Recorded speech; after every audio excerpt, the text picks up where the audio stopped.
Hizb ut তৌহিদের নারীদেরকে কখনো কোনো অনৈতিক কাজে কি সম্পৃক্ত হতে দেখেছেন? হিজবুত তৌহিদের নারীদেরকে কখনো শরিয়া বিরোধী, আল্লাহর হুকুম বিরোধী কোনো কাজ করতে দেখেছেন? হিজবুত তৌহিদের নারীরা সমাজে বিশৃঙ্খলা সৃষ্টি করছে এমন কোনো নজির কি কেউ দেখাতে পারবে? আমরা তো দেখি যে আমাদের বাংলাদেশের প্রেক্ষাপটে কথা বলতে গেলে আমাদের জনসংখ্যা যদি আমি ২০ কোটি ধরি, এখানে প্রায় ১০ কোটি হচ্ছে নারী। ১০ কোটি থেকে যদি আমি ৫ কোটিও ধরি, ৫ কোটিও যদি এলিজিবল এডুকেটেড ধরি, তারা বিভিন্ন পেশায় আছেন। এমনকি রাজনীতিতে একটা বড় সংখ্যক নারীদেরকে আমরা দেখি, তারা ফ্যাসিবাদী বিরোধী আন্দোলনেও তারা যাচ্ছেন, তারা রাজনীতিও করছেন, তারা অনেক কিছুর সাথে আছেন। কিন্তু আপনারা বলেন তো, হিজবুত তৌহিদের নারীদেরকে তো কোনো খারাপ কাজে কেউ আজ পর্যন্ত প্রমাণ করতে পারে নাই। তাহলে কেন বারবার এই নারীদেরকে কলঙ্কিত করতে চান? আপনারা কি আল্লাহর কোরআনের আয়াত জানেন না যে যারা সৎ নারীদের উপরে, সতী নারীদের উপরে মিথ্যা আরোপ লাগায় তারা হচ্ছে কাজ্জাব, তারা মিথ্যাবাদী, তাদের উপর আল্লাহ লানত। এটা কি আপনারা জানেন না? জেনে শুনে কেন আল্লাহর গজব টেনে নিচ্ছেন?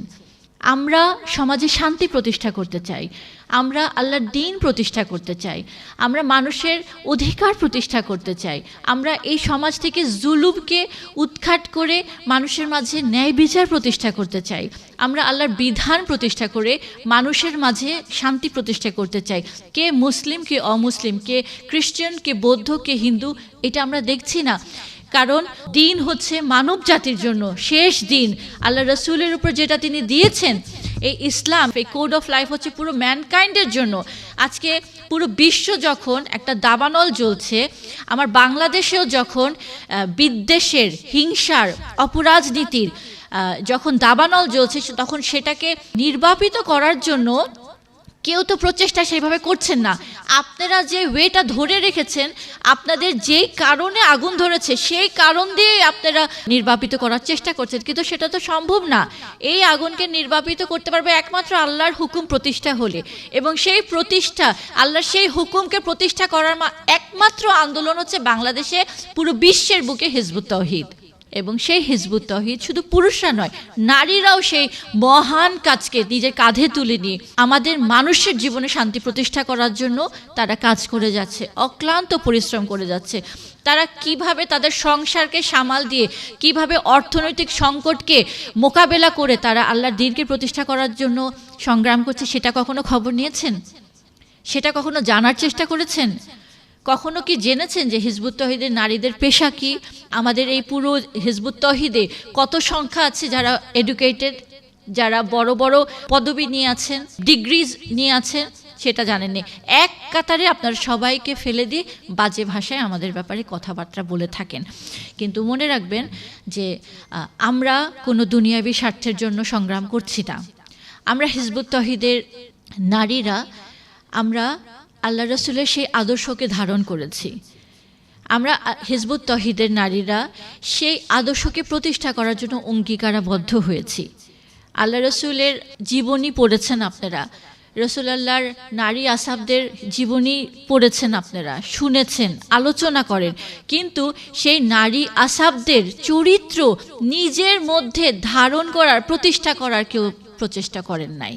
যেখানে তারা যুদ্ধের ময়দানে স্বামীকে, সন্তানকে এগিয়ে দিয়ে আল্লাহর কাছে প্রার্থনা করত, হে আল্লাহ, তোমার দ্বীন প্রতিষ্ঠার মাধ্যমেই নারী জাতি, পুরো মানব জাতি শান্তি পাবে। তুমি তোমার দ্বীন প্রতিষ্ঠা করার জন্য আমার স্বামীকে এগিয়ে দিলাম, সন্তানকে এগিয়ে দিলাম, তুমি তাদেরকে নিয়ে নাও, তুমি তোমার দ্বীন প্রতিষ্ঠা করো। শুধু তাই নয়, তারা নিজেরাও রণাঙ্গনে যে জীবন দিয়েছেন। হিজবুত তৌহিদের নারীরা আজকে সেই ইতিহাসের পুনরাবৃত্তি ঘটানোর জন্যই সংগ্রামে অবতীর্ণ হয়েছেন। মহামান্য ইমামুজ্জামান যখন বই লিখছিলেন, এ ইসলাম ইসলামী নয়, তিনি একটা কথা লিখেছিলেন, আমি ইতিহাস লিখতে বসিনি, আমি এমন একটা সত্য লিখতে বসেছি যেই সত্য নতুন ইতিহাস রচনা করবে। হিজবুত তৌহিদ সেই নতুন ইতিহাস রচনা করার সংগ্রাম করে যাচ্ছে। আপনারা আমাদের ব্যাপারে অনেক অনেক কটূক্তি করেন, বাজে কথা বলেন, মনে করেন এখানে সব গরিব মানুষ আছে, এখানে সব সমাজের অবহেলিত মানুষ আসে। আপনারা জানেন আল্লাহ রসুলের দরবারে কারা আসতেন? রসুলের দরবারেও সমাজের নিপীড়িত নির্যাতিত মানুষরাই আসতো, এবং সেই সমাজে প্রতিষ্ঠিত মানুষরা আল্লাহ রসুলের দরবারে আসতে চেত না। কেন জানেন? বলতে, মোহাম্মদ সাল্লাল্লাহু আলাইহি ওয়াসাল্লাম, তোমার এখানে কি যাব, এখানে তো সব গরিবরা আসে, তোমার এখানে তো সব সমাজের অবহেলিতরা আসে, আমরা কি যাব। তারা এরকম অহংকার করত, কিন্তু আল্লাহ বিজয় দিলেন এই নিপীড়িত নির্যাতিত মানুষকে, এবং যারা অহংকার করত তারা আল্লাহ রসুলের সেই বাহিনীর হাতে হয় মারা গেছে, না হয় পরে আল্লাহ রসুলকে রসুল বলে মেনে বায়াত নিয়ে কোনো রকম বেঁচে গেছে। তো কাজেই আমাদের এত মহতি উদ্দেশ্য বোঝার মতন যদি আপনাদের জ্ঞান না থাকে, আপনারা জ্ঞান অর্জন করেন। যদি আপনাদের জানার কোনো ব্যাপ্তি থাকে সেটা জানেন। আমাদের কাছে যদি কোনো প্রশ্ন থাকে, আসেন না, করেন না, জেনে নেন। আমাদের লক্ষ্য উদ্দেশ্য তো আমরা দিনের আলোর মতন পরিষ্কার করেই বলছি, কিন্তু তারপরে যদি আপনাদের মধ্যে কোনো কনফিউশন থাকে, গেট ইট ক্লিয়ার। কারণ আল্লাহ বলেছেন কোনো সন্দেহ রাখবে না, একেবারে ক্লিয়ার হয়ে নাও। তো আমাদের ব্যাপারে থাকলে ক্লিয়ার হয়ে নেন, কিন্তু আমাদের বিষয়ে না জেনে আমাদের ব্যাপারে মন্তব্য করেন না। যারা পথঘাটে মিছিল করছে, যারা রাজনীতি করছে, যারা ফ্যাসিবাদী আন্দোলন করছে, যারা ফ্যাসিস্ট হয়ে যাচ্ছে, তাদেরকে আপনারা একেবারে মাথায় চড়িয়ে রাখেন। ওয়াহ, হোয়াট আ লিডারশিপ! হ্যাঁ, কি সাহসী নারী! আর হিজবুত তহিদের নারীরা যখন আল্লাহর দ্বীনকে প্রতিষ্ঠা করার জন্য, এই দুরাচার, এই অন্যায়, এই অবিচারকে দূর করার জন্য সংগ্রামে অবতীর্ণ হয়েছে, তখন তাদের ব্যাপারে আপনারা খারাপ মন্তব্য করেন। এটা কিছুই না, এটা হচ্ছে একেবারে আমি বলবো অ্যাবসলিউটলি মিননেস, ইনফিরিয়রিটি কমপ্লেক্সে আপনারা ভুগেন।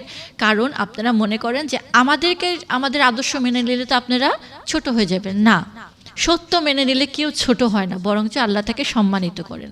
তো আমি বলবো যে আমার আর্নেস্ট রিকোয়েস্ট থাকবে আপনাদের কাছে, যে যারা আমাদের নারীদের ব্যাপারে কটূক্তি করে থাকেন, অসম্মানজনক মন্তব্য করে থাকেন, অরুচি সম্পূর্ণ কমেন্টস করে থাকেন আমাদের ব্যাপারে, আপনারা এখান থেকে আপনাদের দৃষ্টিভঙ্গিটা ফিরিয়ে নেন। কারণ একটা কথা আমি সর্বশেষে বলতে চাই, সত্যর বিজয় কিন্তু হবে, এবং এই সত্য ধারণ করেছে একমাত্র হিজবুত তহিদ। এবং এটাও সবাই জেনে রাখেন, এটা একটা সুসংবাদ সবাইকে দিয়ে রাখি। এটা শুধু হিজবুত তহিদের জন্য না, পুরো মানব জাতির জন্য, সবার জন্য সুসংবাদ, যে আল্লাহ এই হিজবুত তহিদ দিয়ে ইনশাআল্লাহ সমস্ত পৃথিবীতে দিন প্রতিষ্ঠা করবেন, আল্লাহর হুকুম প্রতিষ্ঠা করবেন। এবং সেটা সূচনা হবে ইনশাআল্লাহ আমাদের দেশ থেকেই, এই সোনার বাংলাদেশ থেকেই, যেখানে আজকে একটা 6 মাসের বাচ্চাও সিকিউর না, 70 বছরের নারীও সিকিউর না, যেখানে একটা মেয়ে তার বাবার কাছেও সিকিউর না, ভাইয়ের কাছেও না, ওয়াইফ তার হাজব্যান্ডের কাছেও সিকিউর না, হাজব্যান্ড ওয়াইফের কাছেও না। তো সেই সমাজে এমন শান্তি প্রতিষ্ঠিত হবে, একা একটা নারী টেকনাফ থেকে তেঁতুলিয়া, রূপসা থেকে পাথুরিয়া একা ট্রাভেল করবে। শুধু বাংলাদেশের কনটেক্সটে কথা বলি আমি, একা ট্রাভেল করবে স্বর্ণের অলংকার পরিহিত অবস্থায়, সেখানে তাকে কুদৃষ্টি দিবে ইনশাল্লাহ এমন কোনো সিচুয়েশন থাকবে না, এমন কোনো মন মানসিকতা সম্পন্ন কোনো পুরুষ এখানে থাকবে না, কারণ তাদের মন মানসিকতা চেঞ্জ হয়ে যাবে। এমন সিকিউরিটি ইনশাল্লাহ এখানে স্ট্যাবলিশড হবে। আপনার বাসার এখন আমরা যেটা দেখি, চুরি 7 তলার উপরেও আপনারা চুরি ঠেকাতে পারেন না, বাসার দরজা খুলে ঘুমাবেন, চোরের কোনো আশঙ্কা থাকবে না। তো তেমন একটা সমাজ নির্মাণের জন্যই কিন্তু আমরা আমাদের জীবন বাজি রেখে কাজ করে যাচ্ছি। আমাদের নিজের অর্থ, নিজের প্রত্যেকের কষ্টের অর্থ দিয়ে আমরা সেই সংগ্রামটা চালিয়ে যাচ্ছি, শুধু আল্লাহকে বিজয় করার জন্য, সমাজে শান্তি প্রতিষ্ঠা করার জন্য। আসেন, বাংলাদেশকে নিয়ে যে ভয়ঙ্কর যে ষড়যন্ত্র হচ্ছে, যে সংকটে বাংলাদেশ অলরেডি পড়ে গেছে, যে ভয়াবহ একটা কনস্পিরেসি বাংলাদেশকে নিয়ে হচ্ছে, খুব বেশি দূর নাই বাংলাদেশ প্যালেস্টাইনের অবস্থায় চলে যাবে। আমরা দেখতে পাচ্ছি সেই অবস্থা খুব ঘনিয়ে আসছে। ওইখানে যাওয়ার আগে আসেন আমরা সম্মিলিতভাবে এক হয়ে, ঐক্যবদ্ধ হয়ে আল্লাহর হুকুমকে প্রতিষ্ঠা করি, আমরা যেন এই সমাজে শান্তি প্রতিষ্ঠা করতে পারি। কারণ এই আল্লাহর দ্বীন প্রতিষ্ঠিত না হলে বাংলাদেশকে কেউ বাঁচাতে পারবেন না।